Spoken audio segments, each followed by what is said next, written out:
a daughter, you sick. With this one, I don't know if I want to cry, if I want to throw things. I'm enraged and upset all at the same time.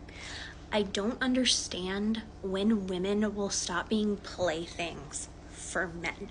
Let me tell you a story about this guy. This is Jesse Butler. He's 18 now, but he did this all when he was 17. That's when he decided he was going to violently group girls around him.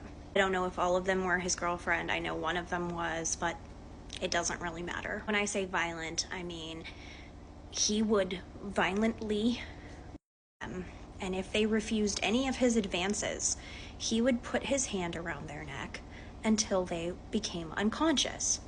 And even on some accounts, he would wait for them to wake up to do it again so he could film it. And this wasn't just one or two. There has been multiple victims coming forward with their stories. And this is so bad that in one case, a doctor examined this woman and said that she would have unalived if he would have been doing that 1 second longer. Jesse Butler lives in Stillwater, Oklahoma, and his family is very affluent in OSU. His father, Mac Butler, is the former football operations manager at OSU. Both his sister and his mom work on campus, and that'll become important later in the story. The Stillwater Police Department become aware of these incidents September 12th, 2024. They had reportedly taken place during 2024.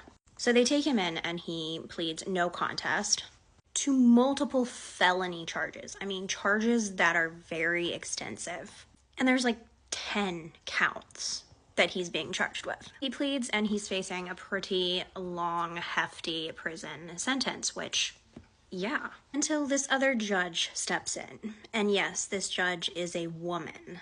She has ties to OSU, by the way. She steps in and she says, oh wait, no, he's part of the youthful offender thing in Oklahoma. I didn't know what that was, but it basically is talking about if you are under the age of 18, you have lighter sentences because you are underage. What would have been a 78-year sentence? Let me say that again.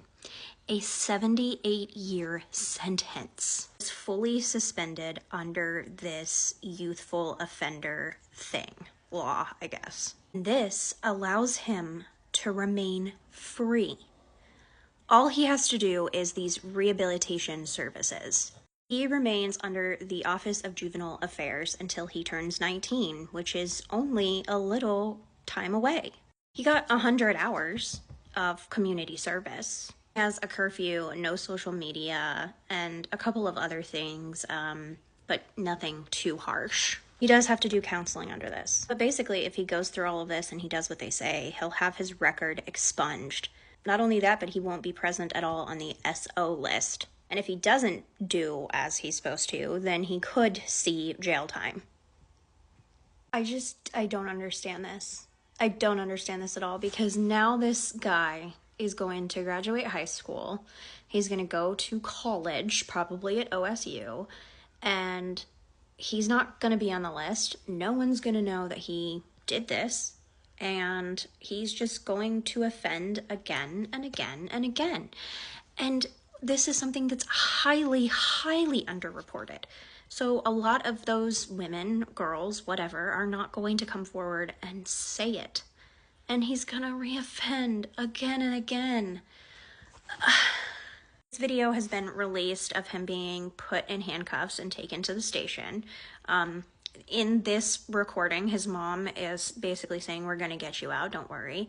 But the cops are basically, like, one of them says, like, oh, you just have to do it. It's because of paperwork, and you're not going to be there long.